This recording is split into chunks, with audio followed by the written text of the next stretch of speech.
Yes, I finally have an excuse to play the Kimono Friends opening beyond the fact that there is a fighting game available on DL's site right now under a name that has nothing to do with Kimono Friends, Furry Fighters.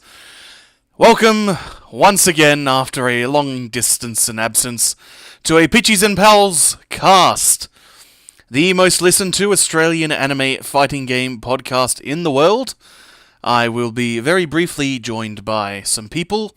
Currently, Fire Rider is sitting on the line. Hopefully, some of the other people I wanted will be on, because we have a very important topic to talk about this week. That is, of course, 2 weekends ago was, if I can find my little picture, Ozhadou Nationals 15. It was a very good event, and a lot of big moments happened, particularly for Australian anime. It was what I'll be describing as a watershed moment, as we had our first ever Australian knock out a high-level Japanese player. So I'll just get Fire Rider on the line and see if anyone else has jumped in. Let's hit the unmute and the undeafen. Okay, Fiery, we are on. We are on, Fiery. You there? Fuck, I couldn't find my mic button, the mute button. There we are. Fire Rider is on. We'll now have his own little picture popping up in the stream. How are you going? I am worn out just doing a lot of catch up after her gen and everything. Yeah, it takes a lot It's out of been you more than when a you're week, in I'm charge. still way worn out. You interested in playing games still? Or just, like, mentally drained still? At this point, I am absolutely mentally drained, and there's just a lot of stuff going into her gen and coming out, and it's just way mentally drained after that. Yeah, see, I've actually come out a little bit invigorated. It's kind of funny because I've been wanting to play fighting games, and Marvel vs. Capcom Infinite has just come out, and I played that and I hit buttons yesterday with a couple of people, including Giggles, who's been going in on the game, and, well, frankly, I've been playing a lot of Vampire Savior as well, and I'm having a lot of fun playing Vampire Savior again. That's my review of Marvel Infinite for the moment. See, the thing about Vampire Saver is that, in the New South Wales chat, we actually recently brought up playing Vampire Savior. Good, do it. Perform the unholy ritual to summon Sketch at all your events. I'm still a tiny bit upset I missed out on getting it when it was on the PS Plus. Ah, yes. That's okay, it's worth the investment anyway. After all, we're not getting more Darkstalkers because that port sold terribly. Hey!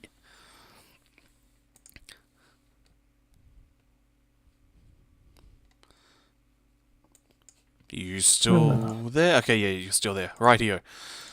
Well then, shall we talk about OHN? Yes. OHN, where to start? I think we should start chronologically. Well, the first thing I'll do is post in the chat. Bloop, that'll pop up on the video.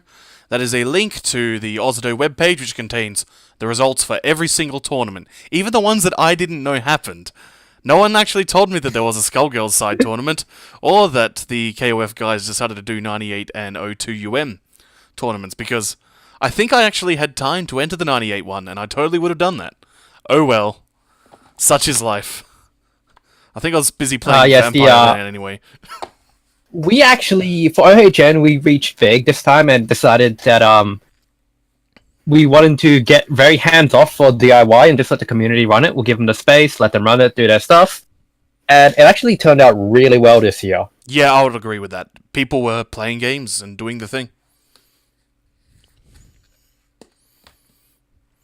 There are certainly enough bodies in the community, and enough people who are willing to step up now, and that's a good thing. I'll be talking a bit about stepping up to fill roles in the community in a while. Yeah, that's certainly one way of stepping up, and when everyone comes to a point where you start to understand what your potential is as a player, and what your goals should be, and if you start finding that there's other skills that you have to contribute to the community that you could really help pave the way to make things brighter and better for everyone. Yeah, definitely. Whoa, we have a... Whoa, get out of here, Hybrid Defiant. This is podcast time, mate. I guess, unless you want to talk about OHN. Oh, no, she's gone. Oh, but she did turn up Saturday and Sunday. Yeah. Yeah, shoutouts She was to newcomers. who've very been popping up. hesitant on Hybrid was very hesitant on actually coming. She was talking to me about how she wasn't really sure she wanted to come, but I'm actually really glad she came at the end. I think she really enjoyed herself, just like her first time showing up to a major and just seeing the bigger community at all. Yeah, she seemed very excited in all the times that I spoke to her. So, before we talk about Friday, I think the first thing that we need to talk about that did impact the event as a whole, as far as interstate attendance went, is that the Thursday and the Friday, there was a really strong westerly wind in Sydney, particularly around the airport area, which meant that they only had one functioning runway at Sydney Airport for those few days. Ironically, they had one functioning domestic runway. Yes. You were more likely to actually get to Sydney if you took a flight to Auckland and then to Sydney Airport. Yes. So that meant that I was supposed to come in on Thursday, but instead I wound up there. So I had this really nice midday Thursday flight that you booked, and instead I got a Friday 7 a.m., which meant that I had to get up at 4 a.m. to get to the airport.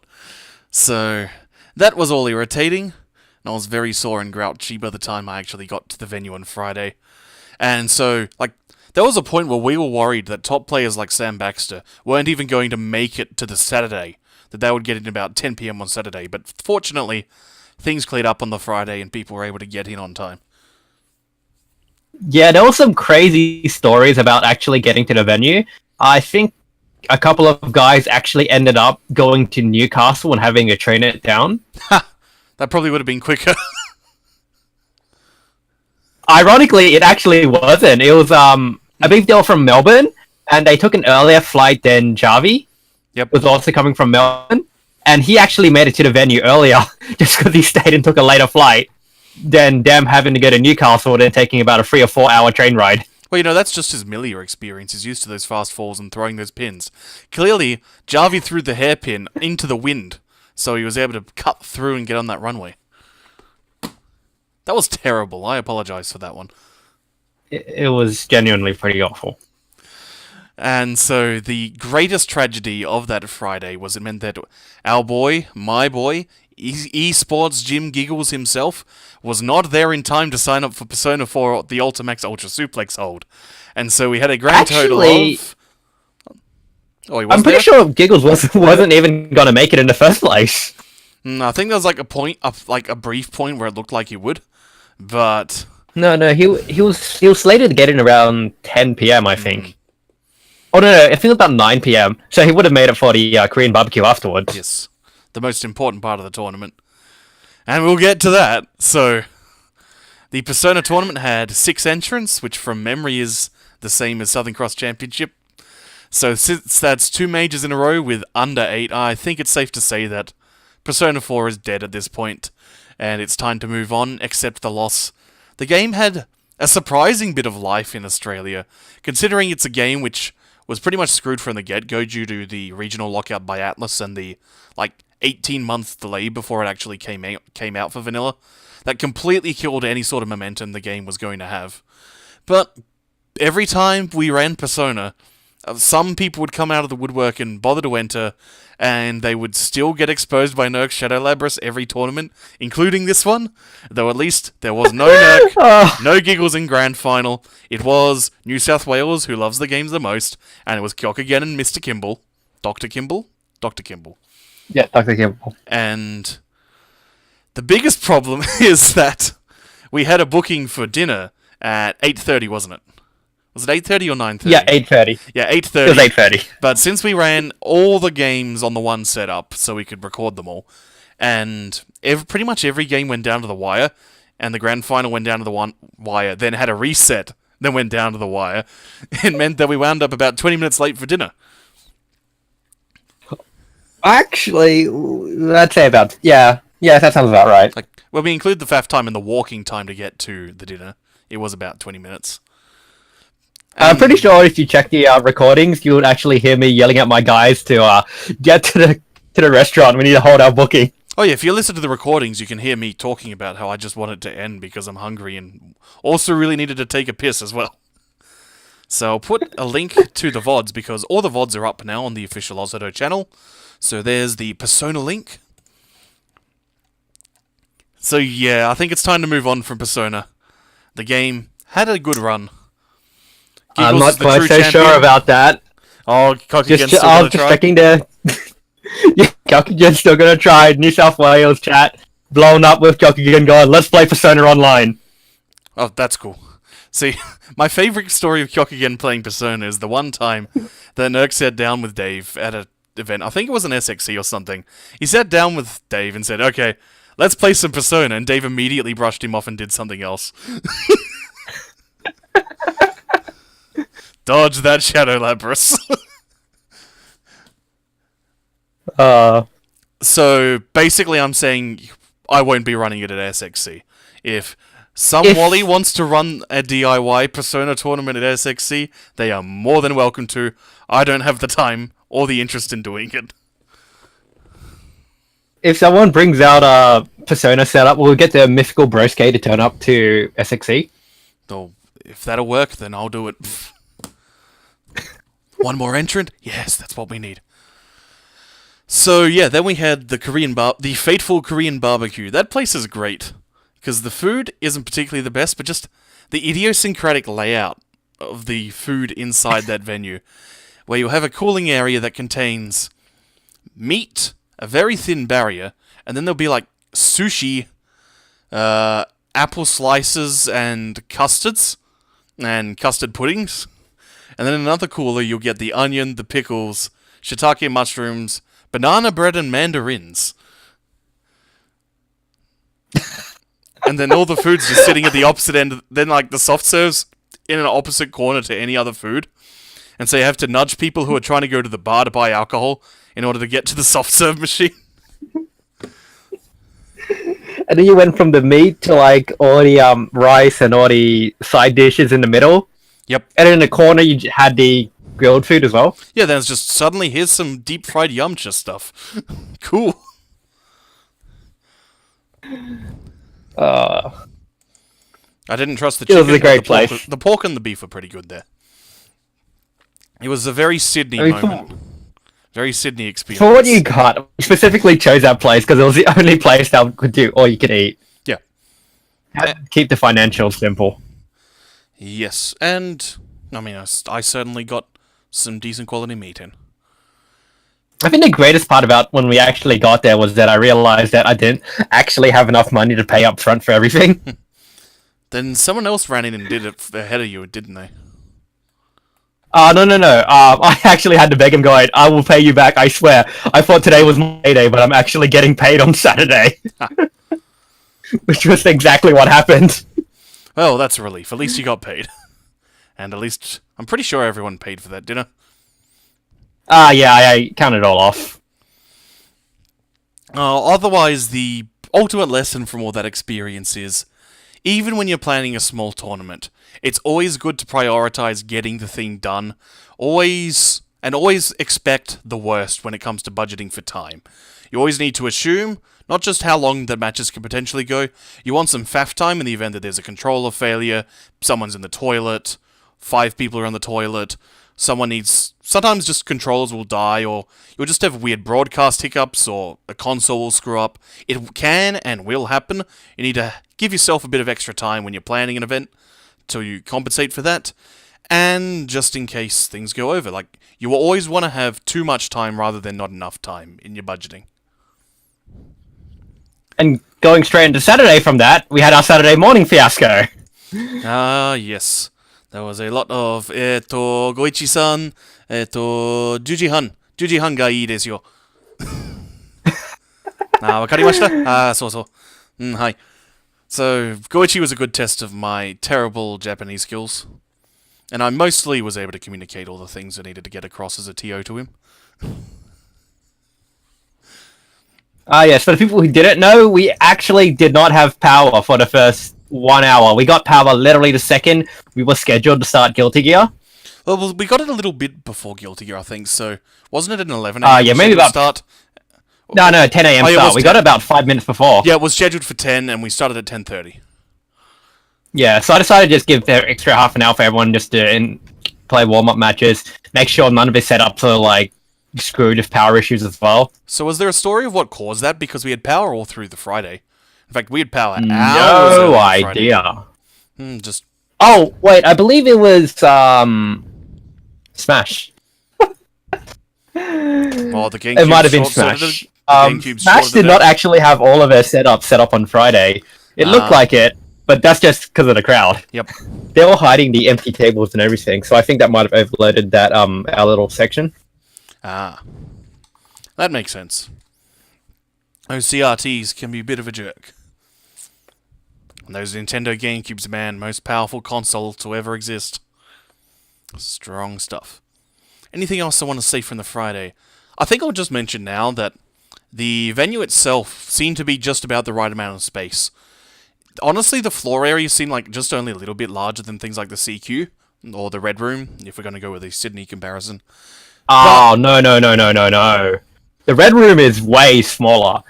I'm not sure if you weren't at the last year's, but this one measured in about 875 square meters, while our last one was about 670. Alright, so Red Room isn't even, I think it's not even 500. Yeah. It's been a while, so my memory's a bit shaky. But like, it seemed just the right amount of space that we had room to move around in, potential room for more people in the event that we have a bigger year next year. But there was enough ventilation that things didn't really sting me out.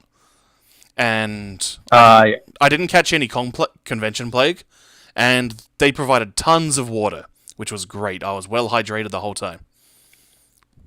The water. We actually had to run out and buy water cups from Woolworths just across the street. Yes, I recall. Because initially they only had glass, and when we saw it, we were just like, yeah, nah, that's not going anywhere near.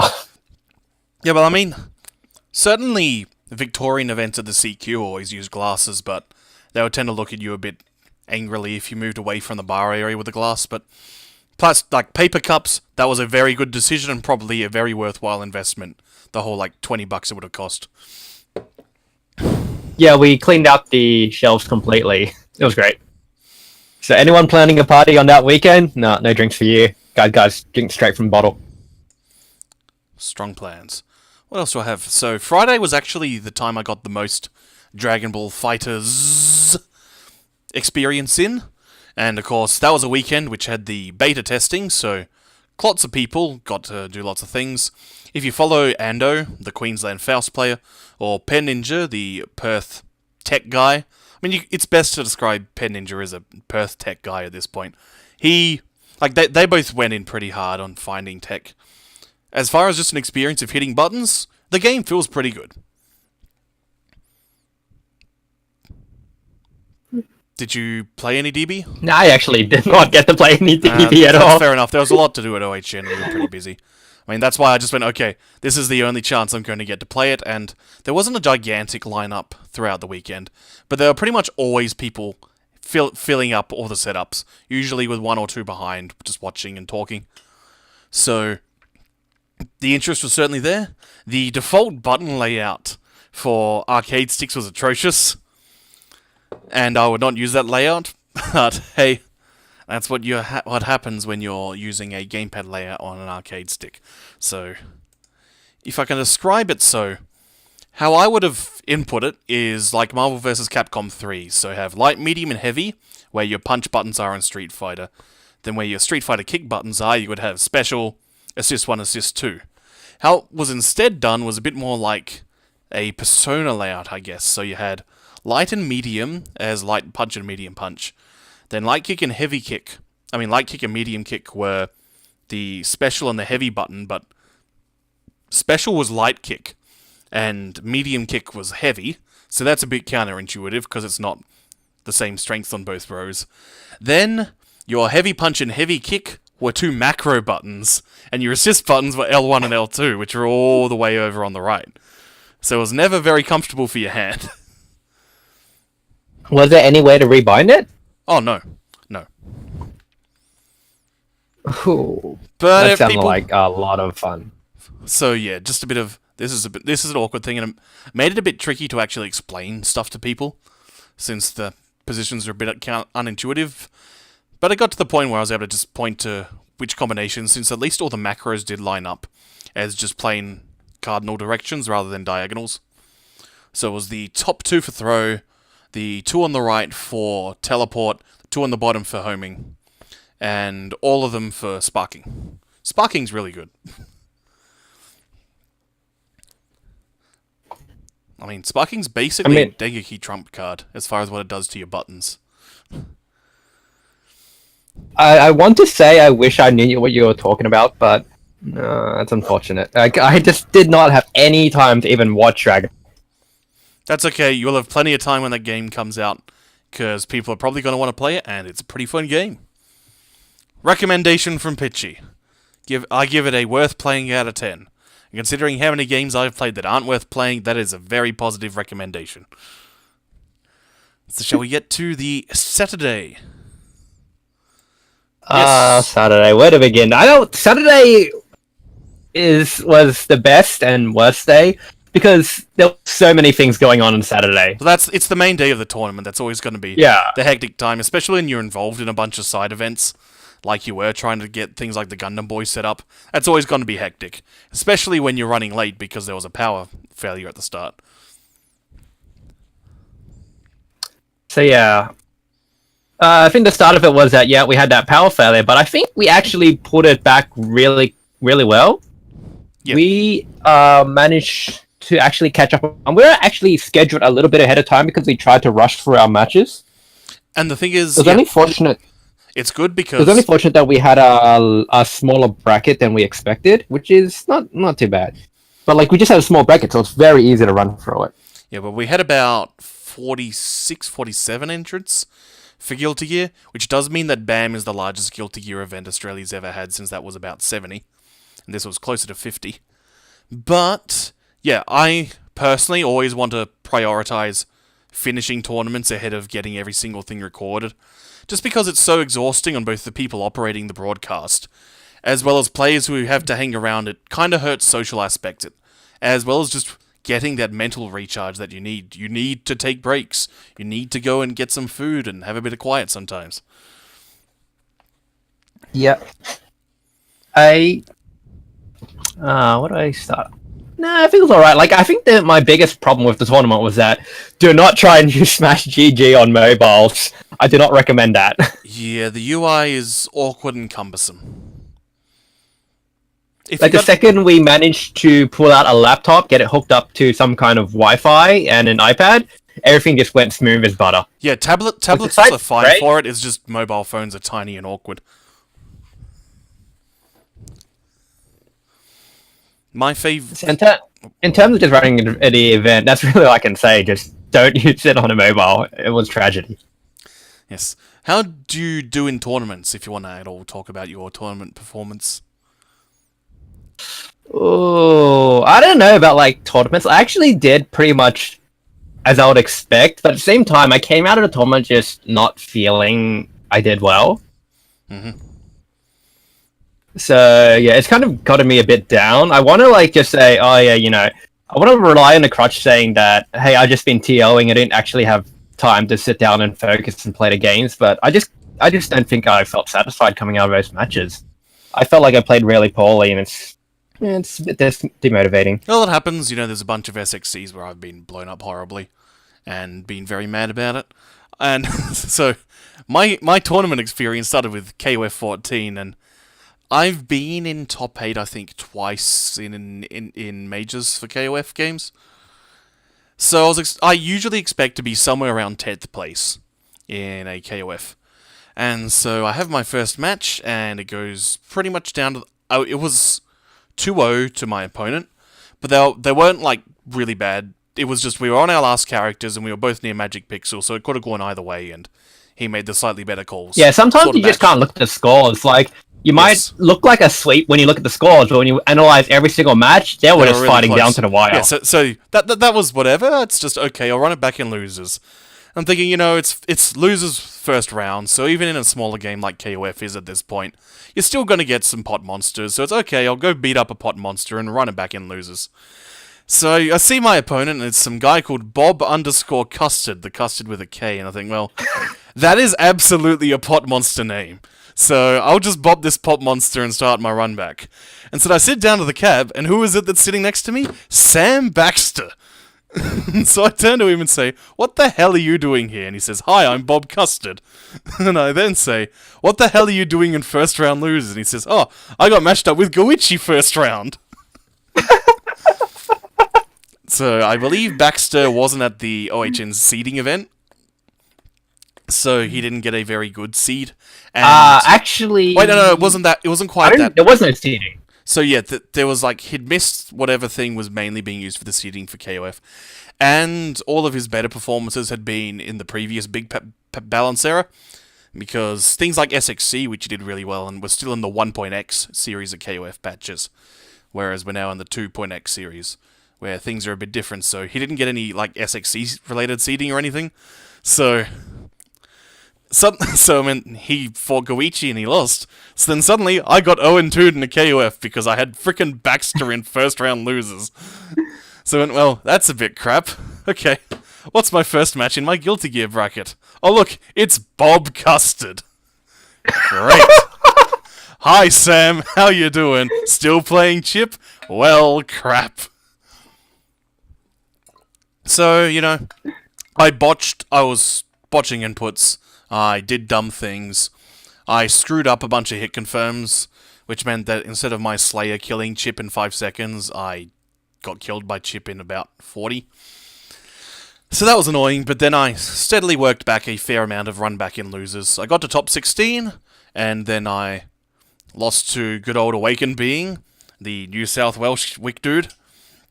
And as always, when you play a player like Wick Dude or an Awakened Being, they're players who, if you're following the textbook and you're doing all the conventional right things, if you're executing it all correctly, then you'll win. But if you drop your execution and then you get flustered and fall into their rhythm, then you'll lose. And so I dropped my execution a bunch, which caused me to fall into his rhythm a bit, and so I lost. But I'll take 16th. Like, I want to focus a lot more on commentary, and anime games need more commentators. So I feel that being a voice for anime is one of the best ways I can contribute to these things I've been supporting for years. And so I'll take a 16th place to maintain some degree of credibility. And I was a bit salty about that loss. Well, I mean, I can't blame you. Whenever you lose against those kind of players, it's just their playstyle it really is one of those that just make you really salty. Yeah. Not as salty as when I had a long Dengeki set with him. I think it was on the Friday. That one made me salty, but I learned from that experience as to what exactly he's going to be doing, and then I just bopped him when we ran to that exhibition on Sunday, which we'll talk about when we get to Sunday. What else happened? I mean, I did a bunch of Super Turbo. Have you ever seen me playing Super Turbo? No, I have not. Who do you play? I play Chun-Li, and I play like a dickhead. That can mean a variety of things when you play Chun-Li. I mean, there's lots of ways I think that the stand medium punch into throw is pretty dickhead enough, just because it's like a half-screen throw. Yeah, that's what I do. So, I just get as much as I can, I shake their hand, and I option selected with a throw that does 30%, and I just jump like a madman from almost any spacing and just do jumping light kick, because it's a really good hitbox, so. Then I'll do things like stored super's good, so I'll do a really obviously telegraphed stored super, particularly against smarter players. So I'll really, really obviously telegraph, look at me, I'm holding back, then going forward, back, forward, and walking forward, I've got stored super, and then they jump, but I've actually intentionally dropped the super input partway through inputting it. So instead, when they try to jump away, I get them with close roundhouse to clinch out around and stuff like that. And that makes people so mad. Then I just laugh maniacally the whole time I'm playing. And so I got 10th in Super Turbo. I lost to the people who got 2nd and 4th. So no shame in my Super Turbo performance. That game is great. And I'm going to miss you at SXC Eagle. Yeah, there we are. Nurki in the chat. He knows what's up. He knows my chun.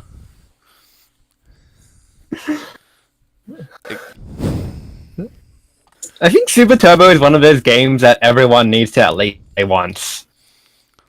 Yeah, you can learn a lot about yourself, about fighting games, and about life by playing a bunch of Street Fighter 2. You can learn a lot about what you actually enjoy in fighting games and what you really hate by playing some SF2. What else happened? So, before I talk about commentary type things for the Saturday, we've got BlazBlue to talk about. Oh, wait, before BlazBlue we had Gundam. That's right, Gundam. I was filling in the time in between BlazBlue. Gundam was the whole day, all day, everywhere, all the time. Because the setup was awkward and people had to keep running off to do other games. Yes. But the setup Gundam was great. beautiful. Gundam was really great, and I'm glad like the Gundam guys actually came down just to make it happen. Yes. There was hype. You had that.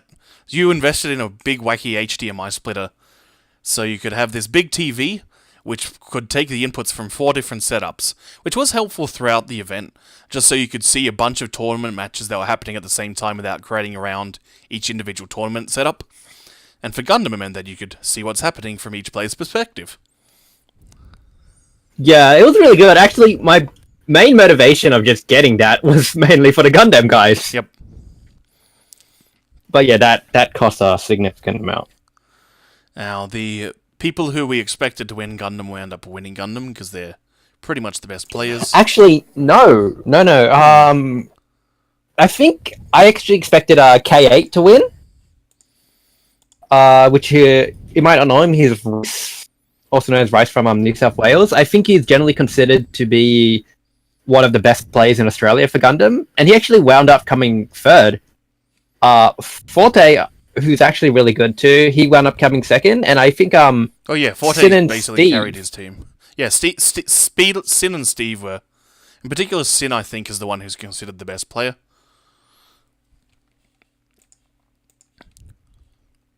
Yeah, I'm not really too sure about the community, but I think it was generally considered that Rice would be the best player. And I actually heard a lot of comments from Forte going, Rice shouldn't have won that. He's playing a suit that's not his playstyle.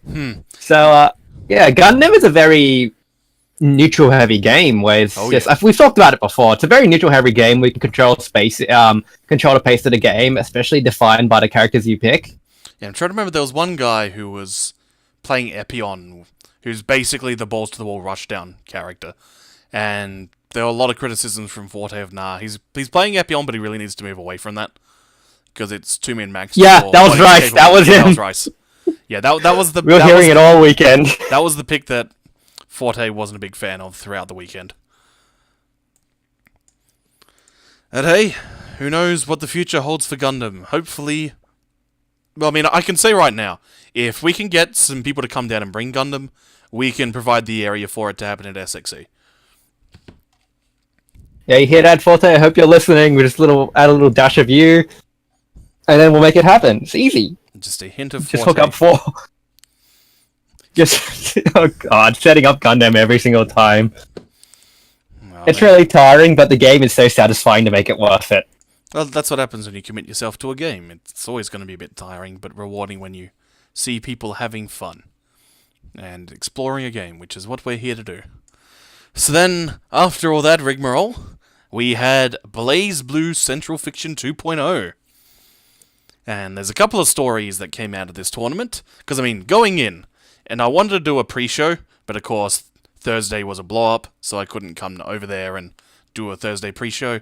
I was going to predict Giggles. I'm sure you were probably going to predict Giggles. Everyone was going to predict Giggles would win the tournament. And he did.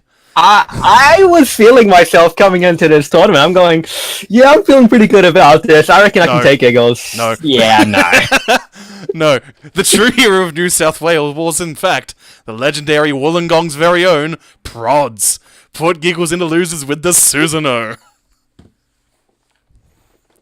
Oh, Prod. Story of Prod. He lost his voice on Friday. Yes. So he had to channel his good vibes somewhere. And those good vibes had to defeat Giggles. Apparently they did. I mean, I will mention, we talked about this a few times on the commentary and the like when talking about New South Wales BlazBlue. What is very good about that game in your state is that there's basically a weapon triangle going on where it's like you, Awakened Being, and... Who's the other one? Runus. Yeah. You all can beat one person and lose to the other. And so, while that does lead to a bit of a status quo, it means that on the day where someone actually beats both of the other people in that triangle, then you know that you're really starting to step up your game. See, the thing about that is that Prods is the secret fourth member. He has beaten every single one of us at a random point. He's the true final boss. So that means New South Wales has its true 4 heavenly kings, and one of them will betray the other 3 and become the true Demon King.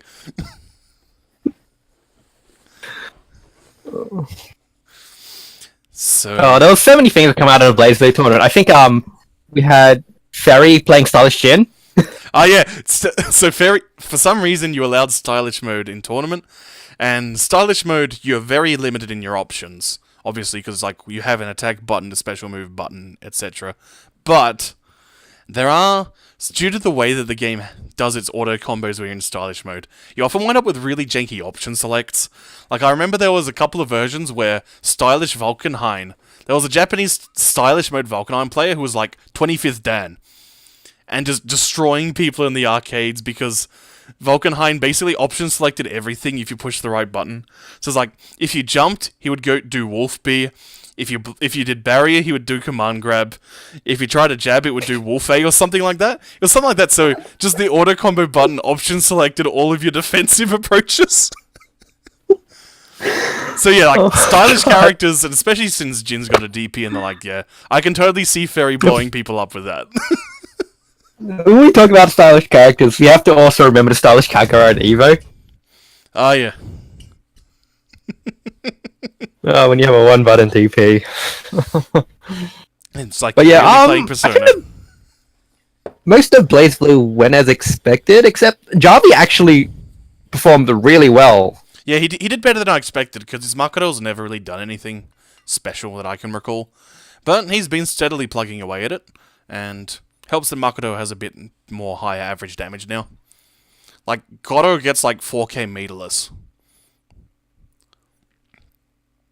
I haven't actually really explored her. I thought she got nerfed.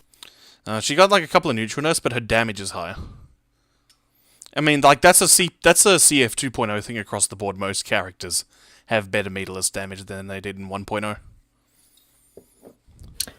Surprisingly not, it seems to be a 50-50 on that front.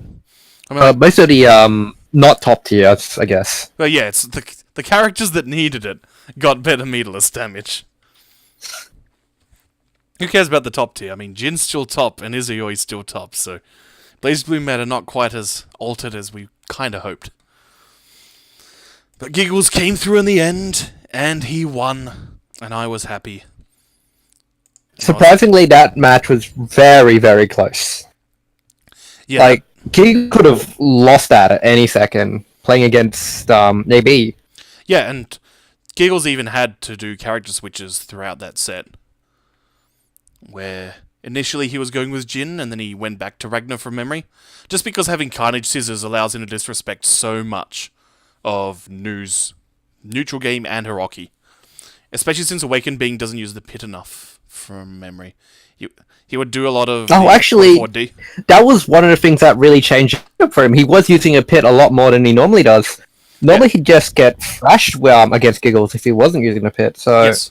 Well, that's what happened earlier he in the brought set, it where down. he kept doing the projectile locky, and then Giggles would just Carnage Scissors. Because that's what you do. And the other neat thing, there was this interesting moment where Giggles had completely forgotten that your barrier startup is increased, in particular, like, faultless defense breaking, which is when you stop your dash recovery by doing your green block. And he forgot that slowed down while you're in the pit. And so there was a big bunch of times you could hear me on commentary saying, "Why aren't you FD breaking?" Until I remember, alright, that slows things down. And so Giggles was at the same time thinking, I'm trying to FD break, why isn't it working? And they went, okay, I guess I just got to input it earlier. So in the later stages of the set, you see him actually work out the timing. And that completely changes how many opportunities that Awakened Being has to blow him up. I actually didn't know that. Yeah. And yeah, as Nerk is saying in the chat, yeah, Giggles is very much a deterrent sort of player. Where he likes to, which is something I like to do as well, is just make you feel like you can't do things. Essentially. have the threat of something looming above you, and Giggles is a lot better at implementing it than I am. So, like, yeah, when you can just have the threat of Carnage Scissors looming over a new, and make them scared to push the space control buttons, then you've created yourself an opening without actually using any brute force.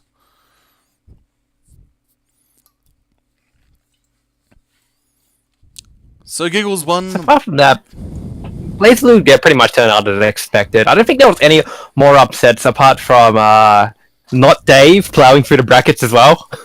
Ah, yes, the fake Kyokugen.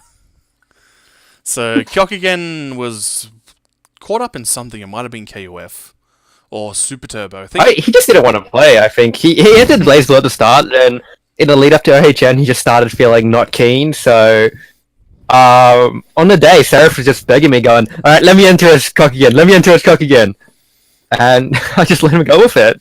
Yep, and he ran a train on some fools.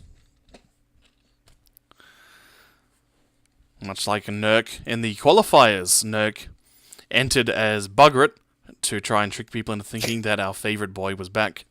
But no, it was just the wolf.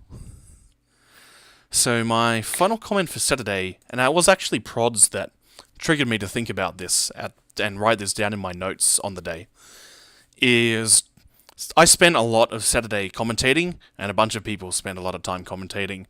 And obviously, that involves using your voice a lot, and so that drains your voice a lot. So, just some tips that I've learned from work in singing, work in amateur theatre. Just a few tips for protecting your voice so you can get some longevity. The first is, of course, if you don't know how to speak through your diaphragm, speak through your diaphragm. What this means is, basically the diaphragm is a muscle at the bottom of the lungs, and you want to focus on that pushing the air through your mouth rather than doing everything through the throat and the vocal cords. So a way that you do that is basically put your hands on your chest, low on your chest, below your stomach. Just spend a few time doing some slow, steady breaths.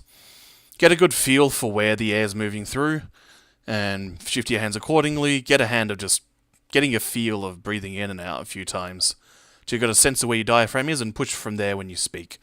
It takes a bit of conscious thought early on to get into the swing of it, but it is a very good habit to maintain because it saves a lot of effort on your throat. The second thing is, spend as much time not talking as you do talking. So if you know that you're going to have to spend about 4 hours talking, then as much as you can, you need to find 4 hours of time through that day where you're not talking. So it might mean that when you're going out for lunch or something, just be a bit more quiet for the moment. Cool things down. So you saw there's a lot of times where I wasn't really talking to people, and I kind of regret not having some conversations with some people, but I know that it's necessary if I want to be able to talk at all the next day. Next thing is, you want to avoid dairy, and you want to avoid cocoa. Those are the things that I've found tend to clog up your throat the most, produce too much excessive amounts of phlegm, or sometimes just dry out your throat a bit. So, you don't want to avoid dairy and cocoa, you do want to drink lots of water, you want salt. If you need something sweet, a bit of honey is good, a bit of tea is good.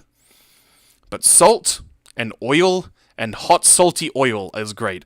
In all seriousness, KFC popcorn chicken, a small thing of that, is some of the best things I've ever had for throat warm-ups. So, that's about it. I felt my throat was really shot when I woke up on Sunday morning. And unfortunately, I have sleep apnea, so that certainly doesn't help. But I kept calm, and I used a ton of salt gargles, so I just mixed up a bunch of salt and some bicarb soda, and gargled the crap out of that before I got to the venue on Sunday, and that got me through the day. So, those are my hot tips for the day on maintaining your voice through an event. Shall we talk about Sunday?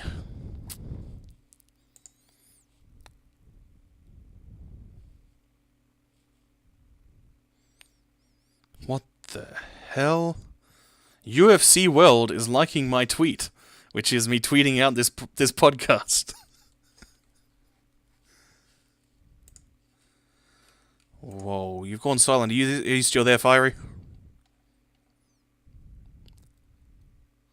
Fiery? Whoops! I had my mic on mute. I was talking to myself for a second. I was a bit concerned that you disappeared. what else on Saturday was Eunice tournament. There wasn't much to talk about there. It kind of ran as expected. Well, I mean, I can talk about my performance there, which is... I was really sloppy. I was not happy with a lot of my play. I should not have gotten hit by as many things by Adams McCarver as I did. But... And I honestly probably should have just played the Hilda mirror against Prods. Because I played Hilda. I think it was Prods who put me Prods. I got It should have been. pretty I sure... don't know who it was, but Prods doesn't play Hilda. Prods plays Enkidu. Prods is like the hero. Okay, then I was looking at my bracket and it claimed that I lost to Prods, I think. But that might just be my memory going crazy. I'm going to look this on up. Okay, let's go to... Alright, I should link the Blaze Blue bracket and so on. Actually, I'll dig up first of all. Here's the Blaze Blue matches. Here we are, we'll put these in the chat. Blaze Blue matches. And let's look at this unib. I mean, Blaze Blue and Unist, I think Blaze Blue had slightly more entrants than Unist. I feel that those two games... Oh, wait, sorry. Go on. Blaze Blue and Unist are, at this point, kind of similar in attendance, and they're definitely both run through the bracket on Saturday games at this point in time. Okay, who is it that put me into losers? That would have been Dr. Kimball. Yeah, it must have been Kimball. Yeah. Yeah, it was Kimball. Yeah, I probably should have just played the Hilda mirror and gone, okay, boy, let's see who's better at controlling space. But I kind of wanted to just play Shion, honestly, the whole time. And so that got me pretty far. I lost to Kyok again, fair and square. And Kyok again wound up winning the tournament, so no shame there. That, like, the grand final, which happened on the Sunday, that is probably the most important thing to talk about, because Nurk's head, I don't think, was quite in the game on that day. And Kyok again just took every opportunity. Okay, has Byakuya gone in the air? I'm going to lariat the crap out of him. I'm going to spin around and Well, the thing I have learnt is that Tornado is a ridiculous anti-air. Its hitbox starts up fast, it's big, you get anywhere near it, it's arrow unblockable, you just get hit. Yeah, it is a fantastic, but it's a high commitment move. The thing is, though, Byakuya really likes to be in the air, and so Nurk just kept going in the air a lot of the time, and he got hit by a lot of lariats, and yeah, as Nurk's pointing out in the chat, and his meaties went there. Timing meaties is trickier than you would think in Unist. I often have a lot of trouble with it as well. And so Kyokugen just going, okay, these aren't true meaties, I'm just going to keep pushing buttons. And as soon as Byakuya tries to do dashing buttons and the like, I'm going to disrespect with more lariats, so... Lots of lariats. Shoutouts to my Rasslin boys. I'll probably mention them a bit more when I get to the shoutouts. So yeah, it was probably a bit of an awakening moment for the potential of Mika, and the sorts of things you need to watch out for when you're dealing with her, because she's honestly one of the weaker characters in the game. I don't think she's the worst. I think it's probably Enkidu or Chaos still. But I feel like Chaos is not as bad. But like his matchup's still very swingy. Yeah. But like Mika is very fast, and has a couple of nasty disrespect options if you don't know how to deal with them. So, that happened. That's the second Unis tournament that we've had where Nurk didn't win. So we'll see if he runs it back at SXE. I think in regards to Unis, like 26 is actually a pretty good attendance for just people on the spot. Yes. So I feel like Unis actually will have a lot of life, or at least for the forthcoming future. Yeah, I think the game. And I know the Sydney scene is extremely keen to keeping it alive. Yep, and I'm happy to keep playing it. It's honestly one of the games I want to be playing more of at the moment anyway. I've been in the mood for Unis, I've been in the mood for Vampire. Bit of a quiet mood at the moment for Guilty Gear, but the itch will always come back with that game. And so, yeah, I mean, certainly that was a topic when nutting out the SXC schedule, is whether I give a fancier slot to BlazBlue or to Unist, and I've been leaning towards Unist for a bit of variety, if nothing else. But we'll see when the official schedule is up, which will be pretty soon, and they're both going to have pretty good times anyway. But they're both definitely going to be Saturday games. Because, of course, Sunday, Guilty Gear had the most entrants, and in the wake of it getting good entrants last year, this year, it had a Sunday finals time slot. Yeah! We did it! It's taken years, but Guilty is on the Sunday. That made, like, I can't stress enough just how happy I am that Guilty Gear had a Sunday to finals time slot, had a bunch of really good play throughout, and we knocked out a Japanese player. He's not, like, a super known Guilty Gear player, but this was absolutely a stepping stone, and I was saying after BAM that I think we're at the point where our best players can start taking the top ranked players, and this was absolutely a stepping stone to getting there. Let's start with that Sunday. I think Sunday was a bit of a waking moment. Like, initially in my draft, I was just like, yeah, everyone gets there really early on Sunday. We'll get Guilty Gear out of the way, do whatever for the end of the day. I get there on Sunday, 9:30. Oh, crap, where is everyone? 9:45, barely anyone's here. Especially the people who need to play. 9:50, I'm panicking! 10 o'clock, everyone rolls in through the doors. Oh, that of course is always the beauty of what is all too often known as the anime time slot.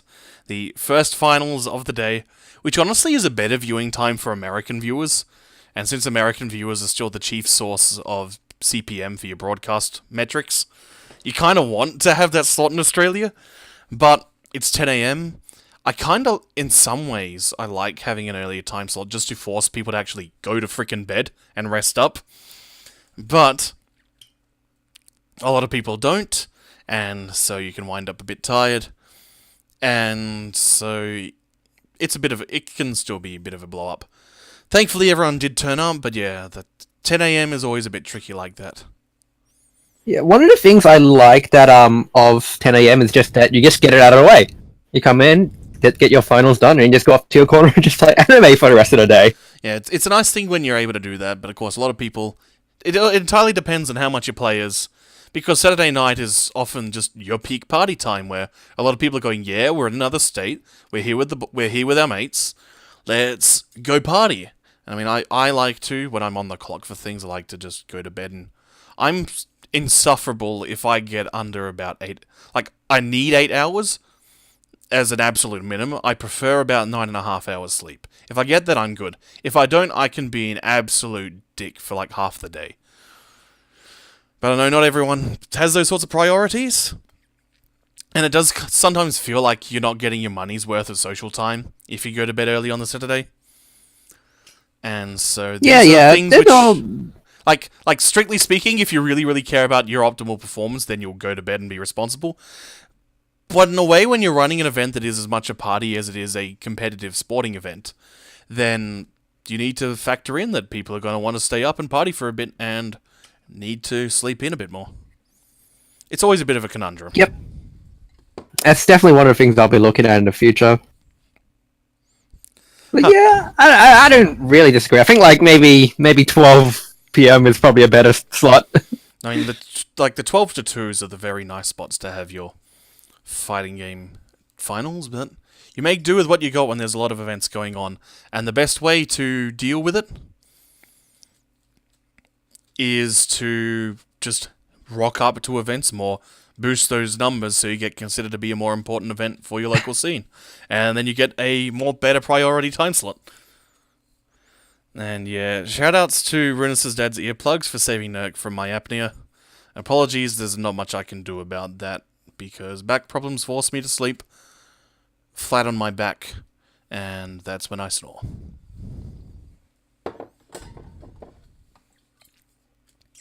So let's talk about that Guilty Gear top 8. That was actually really good. I really like that. Like, that was amazing for Australia. So my first All comment... the players there. My first comment is a bit of synchronicity. Shoutouts to CM for reading into that recently. A very serendipitous moment, which is... You might remember that in the show we did after BAM, I talked about how too many Australians are spending meter on Roman cancels and hard read burst baiting, and that we need to stop this. And I don't know if people listened to the show and reacted to that, or if it's just that our top players have been playing more and been working out that it's a bit too much of a waste of resources, but I was seeing a lot less hard read burst baits from our players, but there are so many times, enough times that I actually want to go through the recordings and clip them all, is almost every single time someone has a burst and Goichi gets to the jump cancel point in a combo, you see him go up and flash green and come back to the ground.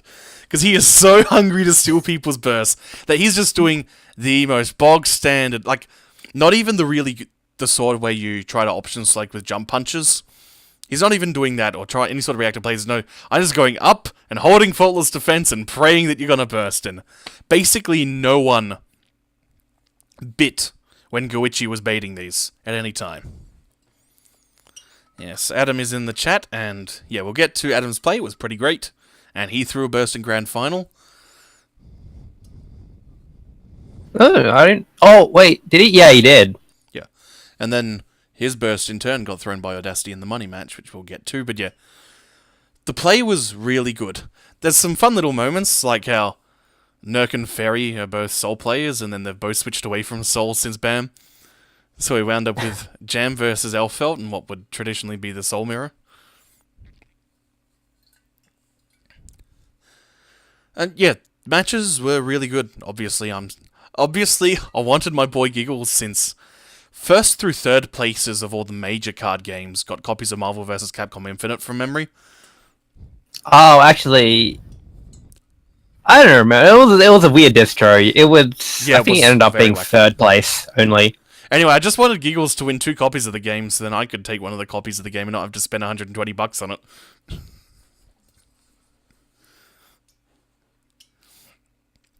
That's actually a fair point. Like, Marvel copy prices are crazy, but yeah, he didn't get third. Yeah, AAA games are a jerk. I mean, the prize distribution was a bit wonky and interesting, but absolutely, as far as playing for souls, we certainly took some souls. And, like, all the matches are well worth watching. I'll go pull up the matches. In fact, I need to get all the bracket matches up. Here we go. Here's the plonk, plonk. There we are. Let's look at that bracket again. Where is it? Coming up. No, I don't want the Unis brackets anymore. Guilty Gear, Guilty Gear. There we are. Oh, that's right. Awakened Being was in top 8. Ah, yes. Because yes, I on the didn't Saturday kill him. night, we were talking about... Wait, not Saturday, Friday night. When we were taking Jarby back, because Jarby was staying with me, we were just talking about how all the brackets and how, like, there's no way Julius is going to get top 8. They're like, it's going to destroy, like, the anime scene if someone like AB is allowed to make top 8. No, it's okay because he's Wick Dude. And Wick Dude usually makes top 8. So, like, yeah, again, it's, in some ways, is a testament to just how tournaments work. Where tournaments are about shorter sets. It's about how many types of players can you quickly deal with. It's about how much knowledge do you have going into the tournament, and how quickly can you make very rapid adjustments, is what is part of the core skills that tournaments test. Whereas longer sets are about how well can you condition people, how well can you adapt to conditioning, and how well can you nut out a matchup over the course of a longer set, which is in itself a very different sort of dialogue. But tournaments are about just how broad is your general knowledge, and how quickly can you deal with weird stuff that happens. And so players like Awakened Being, they're always going to have a certain sort of explosive potential, especially in a game like Guilty Gear, where explosive potential is magnified by just the way the damage and momentum swings are. And he's playing Ramlethal, so that's a character where if you guessed wrong that one time, you get pushed in the corner, and you got one mix-up to deal with, and if you guessed wrong on that mix-up, it could be dead.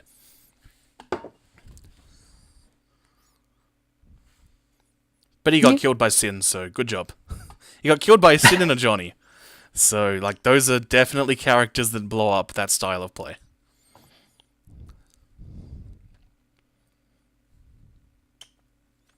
So what else happened on Sunday? Like, this is what you expect. Like, it was good matches all the way up until Audacity versus Goichi. Oh, what do we talk about that? Well, I mean, I've talked about the Goichi burst baits. Also, one of the signs that indicates that Goichi isn't a super hard Guilty Gear vet is that he had a lot of trouble adjusting to the Johnny-specific combo route in order to get his knockdowns. And that cost him a lot of momentum throughout both of the sets. It's kind of funny that Goichi only got that. We say, yeah, Australia beat Japan, but it's specifically Audacity beat Japan because Goichi wound up getting double jeopardy against him. You can't call it double jeopardy when you're that late in the bracket. I mean, yeah, it is late in the bracket, so you can't really complain, but it's kind of funny. Especially since... he played so well that set. Like, even if Goichi didn't really land the Johnny-specific combos, like, Audacity was just playing ridiculously well. Yeah, I mean, like, so Johnny Millier is a pretty good matchup for Johnny anyway. He played it right, which is you play Street Fighter against Millier. You just become this slow-moving iron wall. This fortress that just footsies people and pokes people and makes it absolute hell for Millier to get in. Especially since Mistfinder can be an anti-air fireball that defeats Hairpin. So there's a couple of times where you see things like a level 3 Mistfinder, because he's just, okay, Goichi's going to try and Hairpin and jump in at this point, so I'm just going to preempt with a level 3 Mistfinder. Bloop! There goes half your life in a knockdown. It wasn't even a Mistfinder. I think it was one point where he just landed, I think it was just a Zwei mix-up, and then it went into 50%. That was... Yep. Oh, that's a tough matchup. Oh, that's right. We have the legend of the Queensland sooking about the brackets thing. So, Queensland tends to be a bit concerned about playing each other in tournaments, and it's fair enough. But the thing is, when you're constructing a bracket, you can basically only prepare for the first 2 rounds of winners in your pools. Any of the losers matches and anything further in the bracket, it's not worth planning around. Stuff's gonna happen, and particularly if a lot of people from a state come down, then it's kind of inevitable that you will wind up having to play people from your state. So, complaining about a match that was, from memory, the 3rd match into that bracket, it would have been Tree versus Baxter from memory. And I think it would have required them to have beaten some top players that they weren't going to beat. So it wasn't really worth complaining about, I feel. So keep that in mind, guys, before you mouth off about brackets. We do our best to make sure things are both an accurate representation of level of play, as well as enjoyable for as many people who are entering as possible. I think the hardest part about making brackets is that you don't know who actually plays against who. Like, you just see state tags. And that also doesn't maybe you're not completely familiar with the scene or something, and then you have... I mean, you have to evenly distribute it. You even have people from your own scene. Sometimes they play online, you don't really know who's everyone who plays online, stuff like that. It's kind of had to give a hard grasp. So in this case, we just had to go with it with just trying to as evenly distribute the players across all the pools as possible. Yep. So the next thing that happened on... some things came out of that bracket that was kind of... overall, I think it turned out pretty well. So, next thing that happened on Sunday was we had a money match. So the grand final wound up being a rematch of the winners' final, which was Audacity versus Adam Chunicha from Queensland. So New South Wales versus Queensland rivalry. Adam has been playing Kai for most of the game's life. He's started to pick up Raven. I'm really happy about that, because it means I don't have to play Raven for Australia to have a Raven anymore. Because my Raven does dumb things, and I don't like playing the character that much. I'm having a lot more fun playing Jacko, Axel, Slayer, based on matchups. And then we got a run back of it because there was a money match planned between these two as the undoubtedly the best players in the States, and at the moment I feel they're the best players in the country.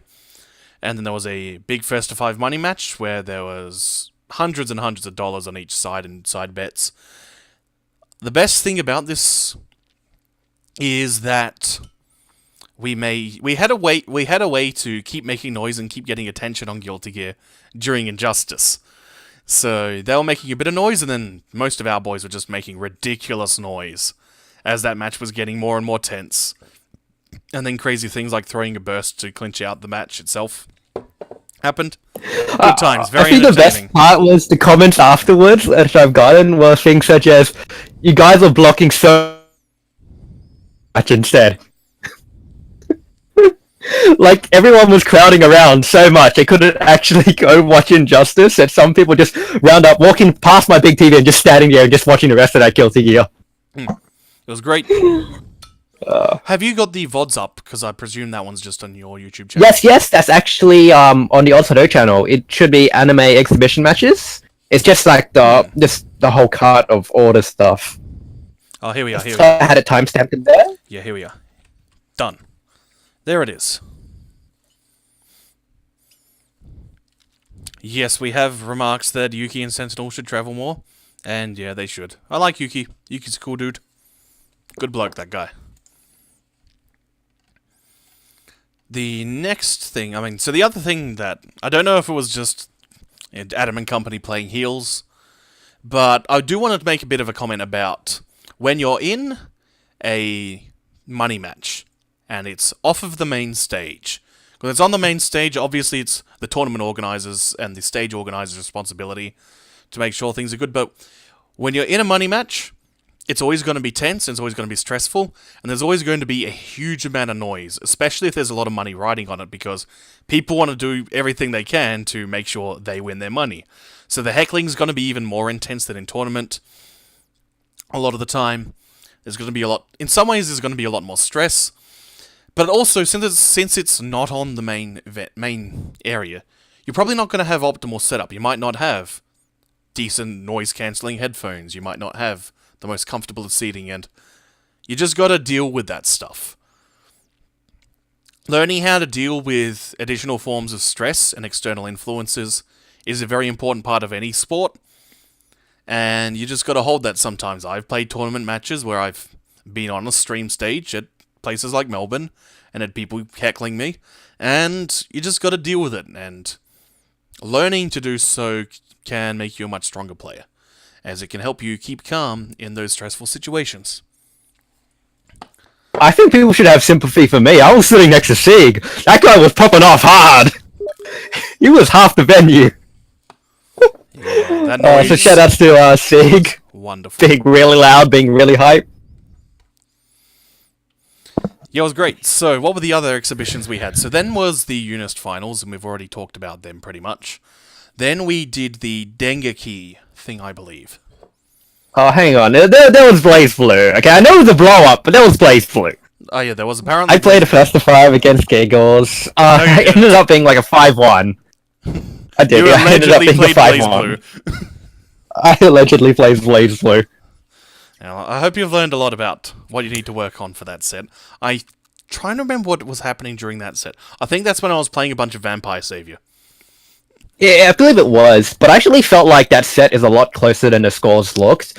There was just a lot of times where I could have actually, brought it down to maybe a 5-3 or something if I didn't choke and just do dumb stuff. Like, Giggles for sure also was just dropping things, but I think I played at a far worse level than I normally do. So, I don't know, I'm a bit upset about that, but it gave me a lot of insights on what I should improve on for next time. And then what happened afterwards I don't even want to talk about it. That was just like Giggles versus Runus. Giggles my versus Runus' S. I think we're done with this conversation. I presume Giggles won by a lot? Yes. Good. Did Giggles... I'm not sure. I kept telling Runus whenever he asked me who Giggles was playing, because the gimmick was they were both supposed to pick up a character they didn't know how to play, and then just both go in blind and see what happens. So Runus kept asking me who Giggles was playing, and so I kept telling him Susanoo. Not sure if he bought the lies, but yeah, good job. Giggles is without a doubt the best Blaze Blue player in Australia. So Dengeki. Oh, Dengeki. So the bet was Team Jarvis. So it was New South Wales. Originally, the bet was that I was going to buy either Jarvie was going to buy Team New South Wales dinner, or I was going to buy Team Everyone, like, $10 hot links. Yep. But this was scheduled for Friday night, and it kept getting pushed back and back and back until we decided to just do it after dinner on Sunday. Yep. And so we did it, which kind of got to pay for dinner. So the one thing that I'll say about this set, my team won. It went down to the wire, so I was annoyed because I dropped a kill combo on you, which would have clinched out the set.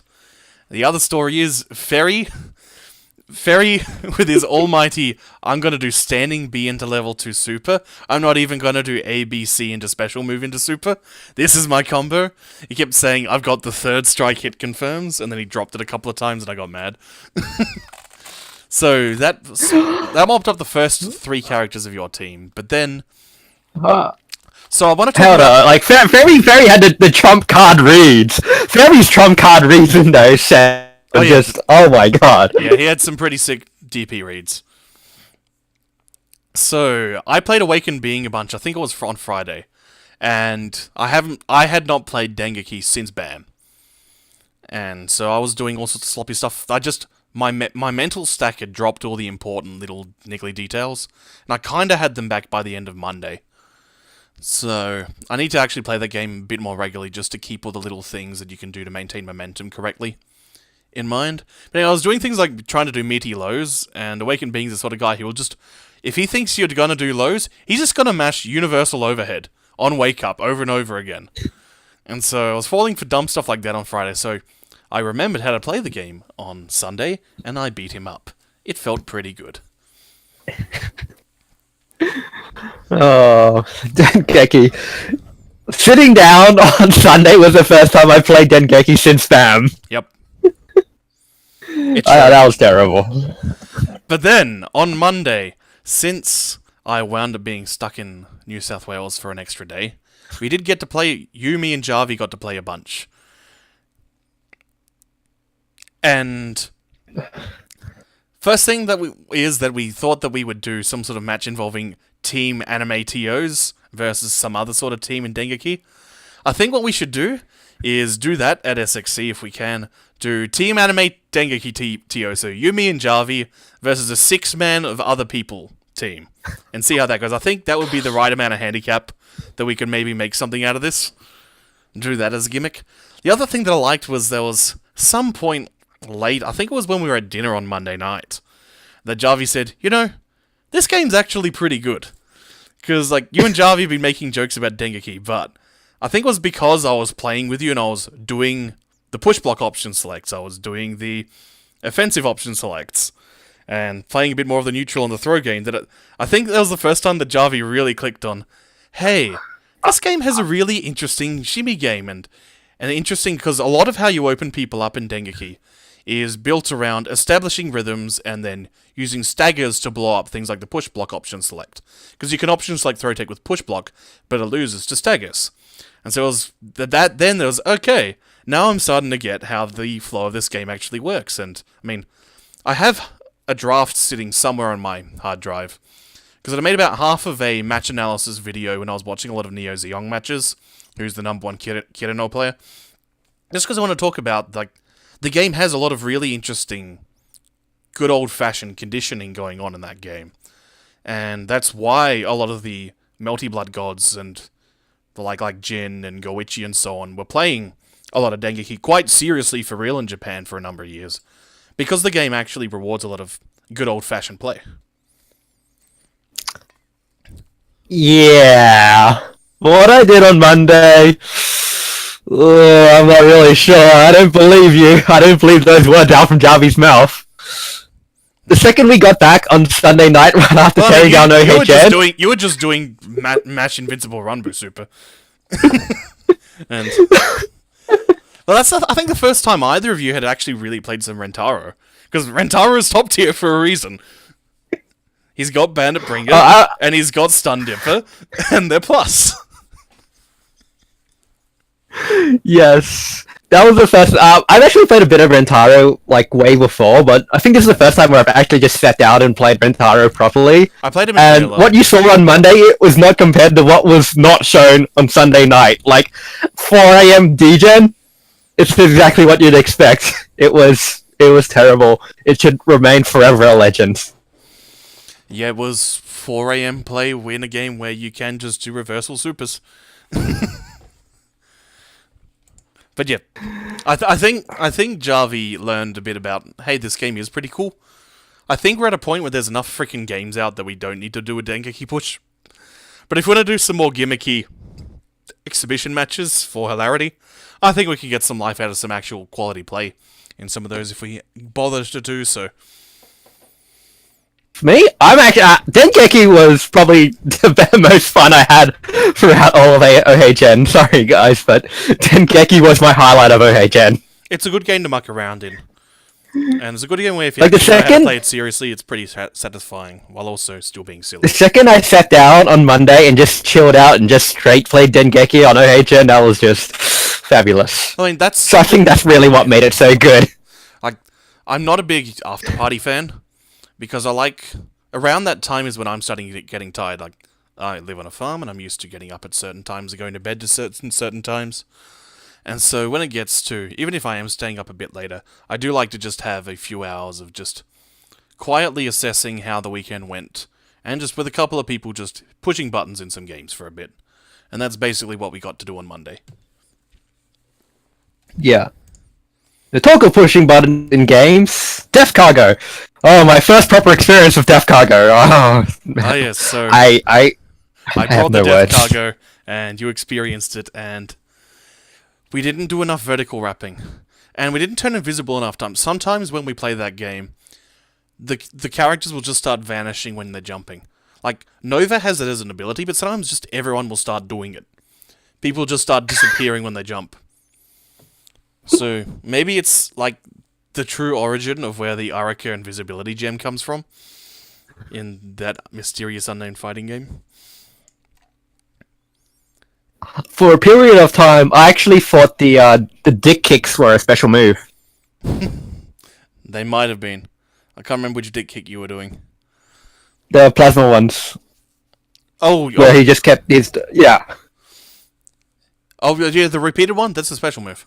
I think that's like quarterback light. Yeah, but when it glitches out and it's still kicking, I kept walking into Nut going, "This is gonna hit him. This is gonna hit him, right?" Nah. No. Nothing was happening. Oh, that game was silly. It's Death Cargo. It does whatever it feels like. We didn't even get to fight... Oh, wait, no, we did fight the Grottas. The Macabre babies, where they're top tier. The unlimited playable NPC DLC enemies. Oh, Death Cargo, Death Cargo. Shoutouts to Death Cargo. If you ever need me to be in an event, you want that Death Cargo experience. It's truly timeless. That just about covers it, I think, for things I wanted to say about OHN. It was good times. So, I've got a big list of shoutouts. Do you have any shoutouts you want to give on the stream related to OHN? I think my first big shout-out's got to be to my second-hand man, Ichijin. Just because without him just helping me run everything, like, I would have just head exploded, dead on the ground, on the floor somewhere, throughout, like, middle of the day.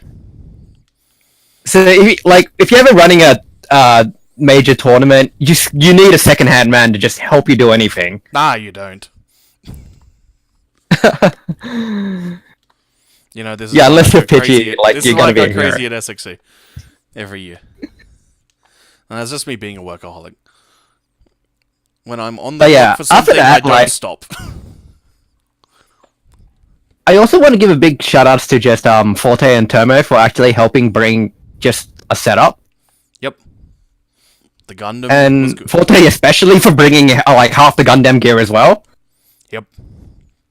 And I think especially, like, you just gotta just give a shout-outs to every single person who attended. Yep. Like, it's just great that, like, so many people came, so many people just met each other and had a great time. Especially Adam eventually considered coercing Risky to place even a higher bet on a money match. So yeah, I think it's great that everyone actually came out. So I'm just... Yeah, just shout-outs to everyone. I just hope everyone just comes out again next year. I know that, like, a lot of people are especially keen for next year. So I'm just going to really just focus on just making it a much better event than this year. So if you thought this year was great, next year's going to be better. Excelente. Alright, I might as well run off my list of shoutouts that I have written here. Apologies, because I like to give as many unique, dedicated ones as I can, just so people feel a bit special about hearing their name. So, here's what I have here. First of all, whoever paid for my flights. I'm not sure if that was you, I'm not sure if that was other people in the community. Thank you so much for letting me go to an event. I'm at a point where I want to focus more on commentary and the like, because we need that representation. We got the players who can prove that we deserve to be up there. And we need people who can explain what it is that makes these games so great. So it doesn't just become a mess of, yeah, the thing happened. I mean, I could criticize and go over my commentary all day, but I've got to take those steps forward, and thank you very much for allowing me to help contribute to OHN. Runus, you housed me and drove me all over the weekend. Thank you very much for that. It was very good to have an actual bed to sleep on. Thank you to you, Fiery, for everything that you did, for getting the space that we had, because we had pretty good positions in the venue, of having mounds of tech, and I have written here for seeing me in Dengeki. Shoutouts to Nurk and Giggles for years and years of friendship, and allowing me to live vicariously through their victories. Audacity, thank you for proving that we can matter on an international level. Thank you to Adam for proving that there's more than one potential killer in Australia and for actually winning the tournament.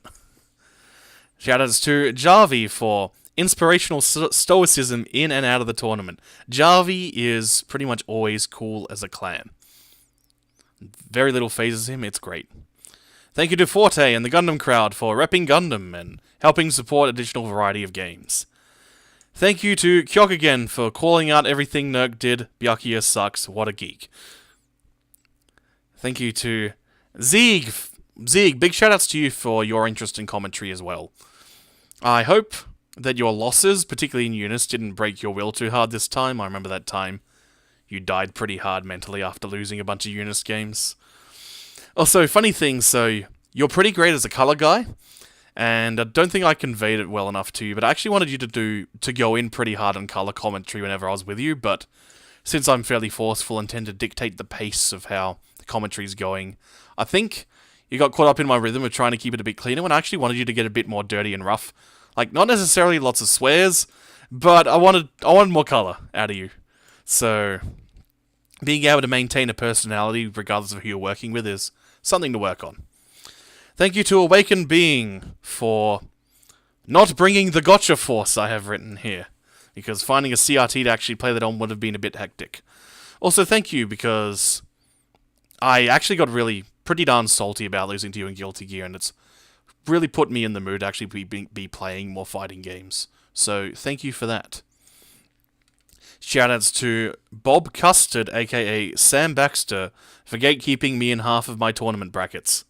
Good to see you've got renewed vigour and passion for the sport after your announcement of retiring last year. Also, thank you for winning Injustice 2 and for giving me the in-depth interview that I wanted to talk about for Injustice 2. So, you know, on the show I've been saying I want to pick apart someone's brain about Injustice 2 for a while. I bagged Sam shortly before Injustice Finals and said, "Hey, how are you finding this game?" And he said, "It's a NetherRealms game. How do you think I feel about it?" And also, you know how you feel about NetherRealms games. What do you think the game's like? So, I presume it is still a terrible game. Shoutouts to Sammy for holding down Tasmania. I'm sad that we only got to share like 3 sentences. Hopefully I'll be able to go to Tassie FighterCon next year. Hybrid Defiant. And any newbie that I got to speak to. I actually wanted to have a bit more of a personal one-on-one conversation with everyone, but I wound up pretty busy for most of the time since I spent a lot of time helping you with a stream or doing commentary. And so the bits when I was not doing those, I just wanted to hit buttons at Vampire or Super Turbo or something. Shoutouts to the Anime Finals time slot for maintaining tradition. Shoutouts to Jono, Gamera, and everyone in the Ozhadou crew for giving Guilty Gear an actual finals time slot, of having a pretty slick production. Actually, one final comment on the production, the entire audio mix in the top 8 felt a bit quiet when I was watching the VODs. So that might be something to take note of. Yes, that was something we looked back on afterwards. It was kind of a mess because right before Guilty Gear, there was kind of like some discussion and we had to rejig it a bit and it just didn't turn out as well as it hoped. Yeah. Like, especially when you get that morning slot. Tech issues at the start of a day, always a jerk. Shoutouts to Yusuf for asking me about karaoke and for me rejecting the karaoke every time. I do kind of regret not going to karaoke, because that's probably a fairly good spot to actually build more connections with the broader parts of the fighting game community. But this year for me has been pretty bad, and I've been trying to focus a lot more on personal health, both mental health and physical health. So I really just needed the sleep at that point. Igor, Spider Carnage for bringing the super guns and providing me the opportunity to handshake some fools in Super Turbo. It's a bit sad. I'm pretty sure Igor won't be able to make SXC this year, so the super guns will be somewhat lacking, and I won't be able to give him the geese laugh for his quarterly fix. And finally, anyone who I talked about pro wrestling with, especially the monster among Beng himself, Cool's Inferno, Weng. He's great. I will actually give a brief shout out here, and I'm going to give a brief link here. While I'm talking about Weng, Weng did this pretty cool series of posts of tech research for Marvel vs. Capcom Infinite and how the damage scaling works. And it turns out that Marvel vs. Capcom Infinite has a gut system, meaning that Marvel vs. Capcom Infinite isn't a Marvel vs. Capcom game at all, it's actually just an anime game. And is in fact a prequel to BlazBlue Cross Tag Battle. So, thank you to Weng for clearly still being interested in fighting games. Ho-ho! Alrighty, okay, prods, I'll just quickly go through the rest of my Actually, no. I won't do my announcements for SXE, etc. now. Prods has asked me for my thoughts on Braun Strowman versus Brock Lesnar from WWE Raw No Mercy. You ready for my wrestling thoughts, Fiery? Oh no. Do you know anything about wrestling? wrestling? Yes. Do you know what pro wrestling No, is? I know absolutely nothing. Okay. Yeah, I only know of pro wrestling, and I only know of WWE SmackDown on the PS1. Okay, so basically, pro wrestling is a comic that's published in Weekly Shonen Jump, and it's about people in a competitive sport where you win if you pin someone for 3 seconds. So, Braun Strowman versus Brock Lesnar.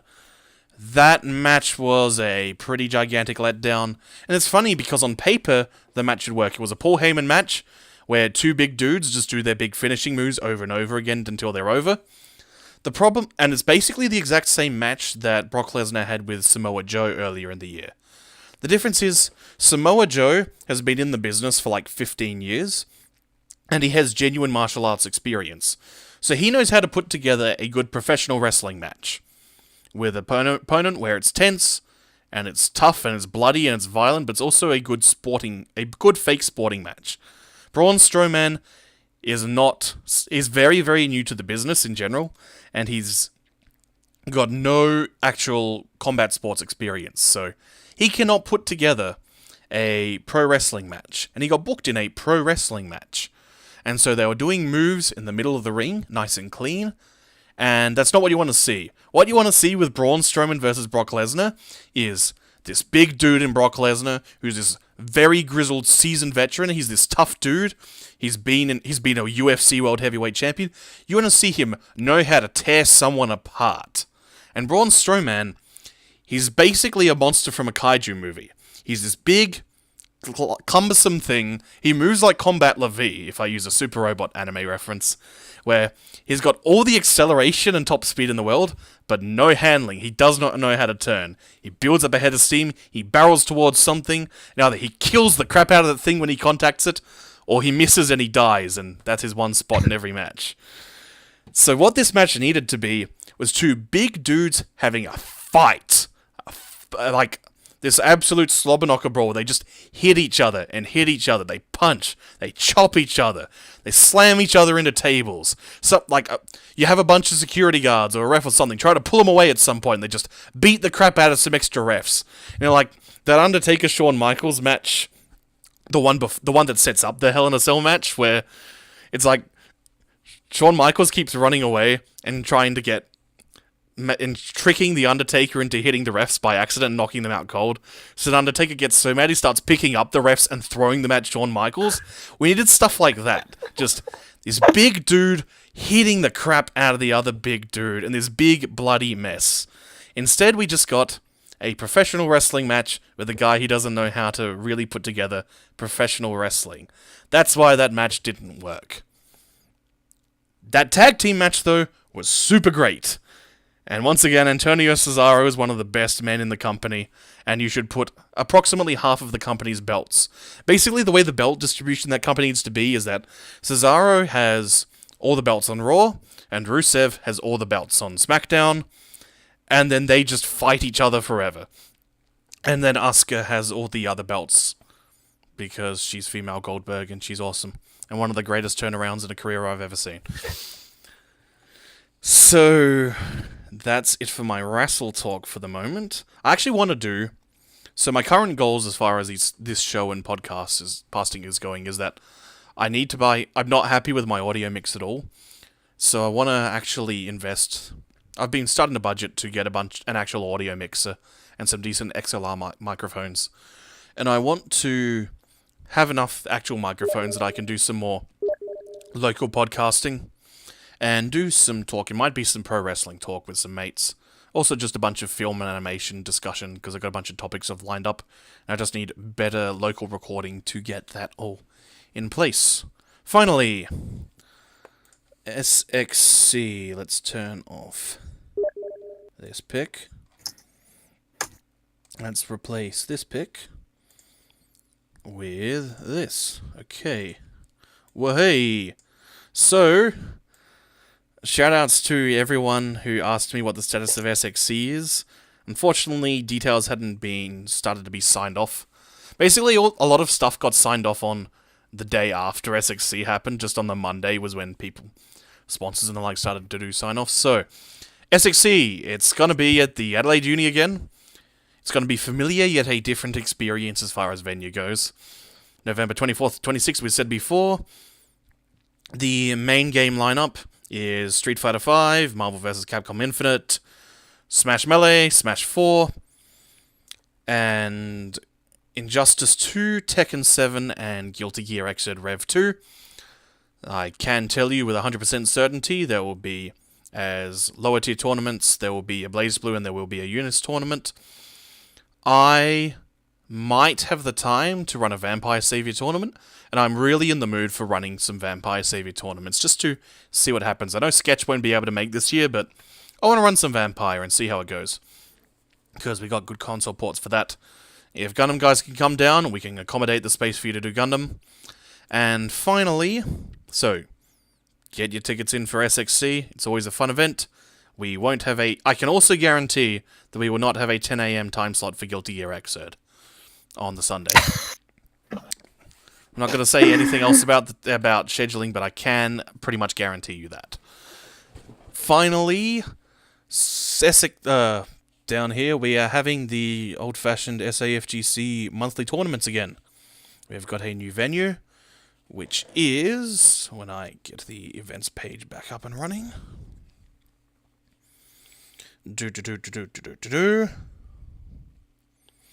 There we are. Number 10, La Gunter Avenue, Edwardstown. This is at the Cyber Gaming HQ. We'll be running some monthly tournaments again. October 1st, October 22nd, and November 19th. That's a 3-week gap in between each one. $10 entry, $5 per game. The Smashers, basically the SXC lineup. The Smashers, Marvel Infinite, Tekken 7, Guilty Gear, Street Fighter V. Since there is only one anime game, if we count Marvel Infinite, that's 2 anime games, but there's enough spare slots in that time slot that I'm looking to actually run two $2 entry side games each time. So I'm looking to run a BlazBlue, Unist, and a Vampire. Possibly Senko no Ronde. So... Yes! There it is! Because, if I'm just running whatever, I can run whatever the hell I want. So I'll run a bunch of those games, come down, check it out, come into some tournaments, and enter whatever side tournaments I run so I can gauge interest. That is it. Ah, yes. So Red Joe's not open yet. Yes, Red Joe will be opening up on Monday the 2nd, which is next Monday. So we'll be having our first week of monthlies again, and then Monday. After that... I have an important question about that. Yes? Are the Red Joe's going to cost an extra 10 cents? We're using Smash.gg this time, so we'll see.